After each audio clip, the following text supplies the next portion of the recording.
idea maybe go to Kharkiv and like ask Shadan for contacts, but it seems that Shadan joined that meeting. Not the best time now to go. Like 2 weeks ago there was like this 2 weeks announcement. ago there was an announcement that he's still doing, he's part of the army, but he's still working more on his artistic, let's say, author work, because he's helping this way more than he would physically help on the front line. Because I mean, he's not a professional soldier, let's put it this way. So it's good for him. He volunteered. It was accepted, but his, I would say, input into the victory, as we always say, would be way greater as the public person than if a person who would just come and serve as a regular soldier.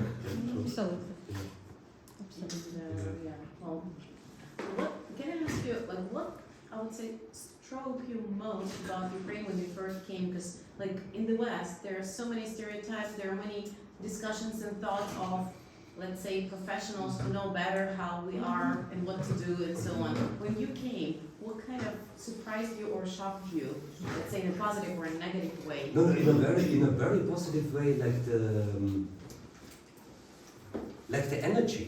You know, like also like before the war, when I went to these literature festivals, you know, it's like I had like no idea that like it's the art scene is like such diverse and like huge, you know, like very, and you have like also like let's say like performance poetry, for example. You know, there's very good stuff happening in Ukraine or used to happen, and just to see like all these different voices and that's forming like contemporary Ukrainian art and literature scene.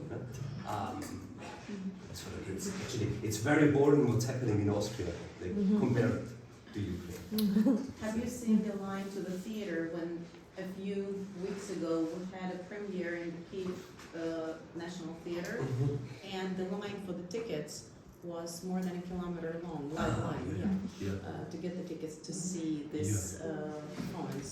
And I think it, like, even for us who are staying here, it was a shocking view of people waiting and keeping their spots until the siren is over, and then coming back, standing in line, waiting for the theater tickets to get, you know.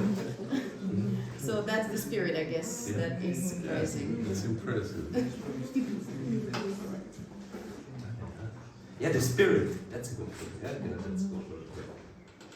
Also like during different readings and stuff, you know, just to see like how the audience is reacting, and also like how important also literature still is. Yeah, that was and I mean that was before very nice thing to discover, but now because of the war, I think it became like more maybe more urgent as well. Like, you know, like in November, like in southern Ukraine, it was interesting to see like how the Russian language is like vanishing. Like when we went, like for example in Mykolaiv, the 2 bookstores, like all the books which are printed now are in Ukraine, and like all the Russian books you could find were like in the recycling. Or like in the cheap, where you can for a reduced price. The Ramschweiler. Very good. And I guess that also means like maybe it's also like a reason why so many people also came to the readings now in November, because it's like Ukrainian poetry, and I think it's like also a way like to show like resistance and to distance yourself also like from Putin through concentration on the Ukrainian language, and try actively like to get away from Russian. Which also like, you know, like coming from an outsider, coming from outside is an interesting mechanism or phenomenon which is happening, which you like observe kind of in a way.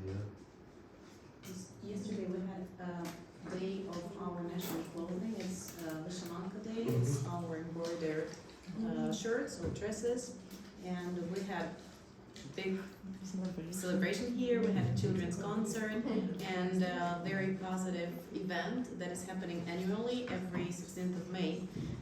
it would be great if you would be able to see and hear our Yeah, it was telling really kids. cool. And it's a part of our manifesting our identity. We have very unique clothing, we have very unique songs and Dishes. yes, so we are sharing, especially for example in the Balkans, where there are stereotypes of us being the same people, the same country, the same language, the same history. For us, manifesting our identity, it's actually making people aware of us as a nation and demonstrating the positive sides of us. Because propaganda does lots of things that we're dealing with on a daily basis here, for example, in Montenegro. But at the same time, we have lots of things to share with the local community, and that's what we're trying here to do. Actually, it's not just getting together and chit-chatting in our own language.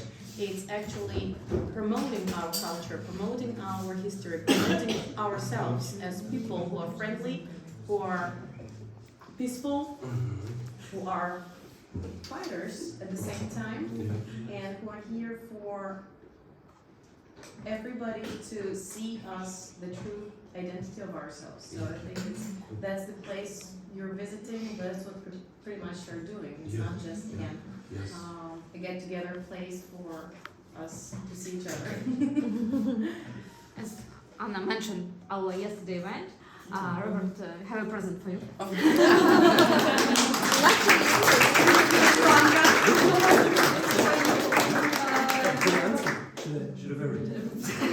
If you want to, but I hope it will be like a symbol of this event and of Ukrainian friendship. And it was made by our Ukrainian volunteers who live here now. And they, this team, and one of them, this lady Anna, she's creating all the scenes by her hands and make all these symbols just with it's handmade writing. And here are some symbols. So it's not just print, it's a story. Symbols, for example, this one it's for man, for brave man. So it's for you.